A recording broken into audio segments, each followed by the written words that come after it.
ഇന്നത്തെ അറിയിപ്പുകൾ.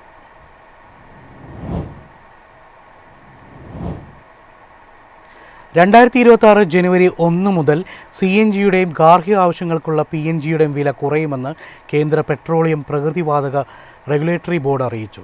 നികുതി ഘടനയിൽ വരുത്തിയ സുപ്രധാനമായ പുനഃക്രമീകരണമാണ് വില കുറയാൻ കാരണമാകുന്നത്. രാജ്യത്തുടനീളമുള്ള ഉപഭോക്താക്കൾക്ക് ഇതിൻ്റെ പ്രയോജനം ലഭിക്കും. പുതുക്കിയ ഏകീകൃത നികുതി ഘടന നിലവിൽ വരുന്നതോടെ ഉപഭോക്താക്കൾക്ക് യൂണിറ്റിന് ശരാശരി 2 രൂപ മുതൽ 3 രൂപ വരെ ലാഭമുണ്ടാകും. ഓരോ സംസ്ഥാനങ്ങളിലെയും പ്രാദേശിക നികുതികൾക്ക് അനുസൃതമായി വിലക്കുറവിൽ നേരിയ മാറ്റമുണ്ടാകാം. നിലവിൽ ദൂരത്തിന്റെ അടിസ്ഥാനത്തിൽ 3 സോണുകളായി തിരിച്ചിരിക്കുന്ന നികുതി ഘടന ഇനി മുതൽ 2 സോണുകളായി ചുരുങ്ങും. 200 കിലോമീറ്റർ വരെ 42 രൂപ, 300 മുതൽ 1200 കിലോമീറ്റർ വരെ 80 രൂപ, 1200 കിലോമീറ്ററിന് മുകളിൽ 107 രൂപ എന്നിങ്ങനെയായിരുന്നു നികുതി. പുതിയ സോൺ 1 നിരക്ക് 54 രൂപയായി ഏകീകരിച്ചു. നേരത്തെ 80 രൂപയും 107 രൂപയും നികുതി നൽകിയിരുന്ന ദൂരപ്രദേശങ്ങളിലുള്ളവർക്ക് പുതിയ നിരക്ക് വലിയ ആശ്വാസകരമാകും. ഇന്ത്യയിൽ പ്രവർത്തിക്കുന്ന 40 നഗരവാതക വിതരണ കമ്പനികൾക്ക് കീഴിലുള്ള 312 പ്രദേശങ്ങളിലെ ഉപഭോക്താക്കൾക്ക് ഈ പുതിയ തീരുമാനത്തിന്റെ പ്രയോജനം ലഭിക്കും. വാഹന ഉടമകൾക്കും വീടുകളിൽ പൈപ്പ് വഴി പാചകവാതകം ഉപയോഗിക്കുന്നവർക്കും ഇത് ഗുണകരമാണ്. News desk MyFin TV.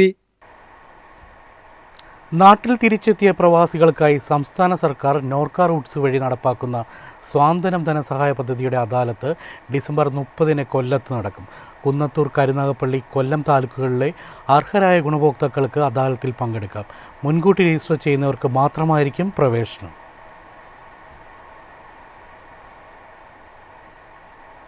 Norka ഓഫീസിൽ രാവിലെ 10 മുതൽ വൈകിട്ട് 3 വരെയാണ് അദാലത്ത്. താൽപ്പര്യമുള്ളവർ www.norcaroots.kerala.gov.in എന്ന വെബ്സൈറ്റ് സന്ദർശിച്ച് ഡിസംബർ 27 മുൻപായി അപേക്ഷ നൽകണം. മരണാനന്തര ധനസഹായമായി ആശ്രിതർക്ക് പരമാവധി 1 ലക്ഷം രൂപ വരെയും, ചികിത്സാ സഹായമായി പരമാവധി 50,000 രൂപയും, മകളുടെ വിവാഹത്തിന് പരമാവധി 15,000 രൂപയും, അംഗപരിമിത പരിഹാര ഉപകരണങ്ങൾക്ക് പരമാവധി 10,000 രൂപയും പദ്ധതി പ്രകാരം ലഭ്യമാണ്.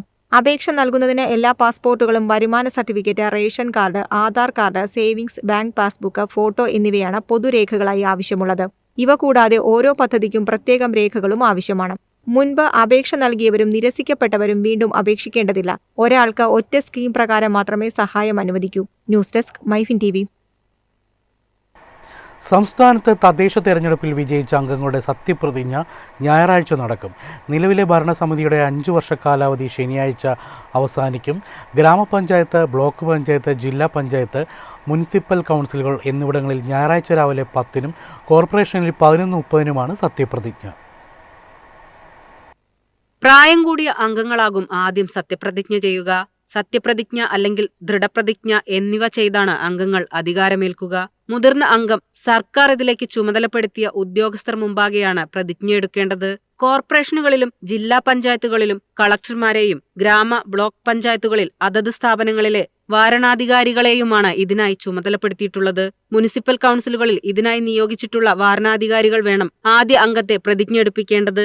എല്ലാ അംഗങ്ങളുടെയും ആദ്യ യോഗം പ്രതിജ്ഞയെടുത്ത മുതിർന്ന അംഗത്തിന്റെ അധ്യക്ഷതയിൽ തന്നെ ചേരും. ഈ യോഗത്തിലാവും അധ്യക്ഷ, ഉപാധ്യക്ഷ തെരഞ്ഞെടുപ്പ് സംബന്ധിച്ച തെരഞ്ഞെടുപ്പ് കമ്മീഷന്റെ അറിയിപ്പ് സെക്രട്ടറി വായിക്കുക. മേയർ, മുനിസിപ്പൽ ചെയർമാൻ സ്ഥാനത്തേക്കുള്ള തെരഞ്ഞെടുപ്പ് ഡിസംബർ 26 രാവിലെ 10:30-ക്കും ഡെപ്യൂട്ടി മേയർ, വൈസ് ചെയർമാൻ തെരഞ്ഞെടുപ്പ് 2:30-ക്കും നടക്കും. ഗ്രാമ, ബ്ലോക്ക്, ജില്ലാ പഞ്ചായത്ത് പ്രസിഡന്റ് സ്ഥാനത്തേക്കുള്ള തെരഞ്ഞെടുപ്പ് 27 രാവിലെ 10:30-ക്കും വൈസ് പ്രസിഡന്റ് തെരഞ്ഞെടുപ്പ് 2:30-ക്കും നടക്കും. News desk MyFin TV.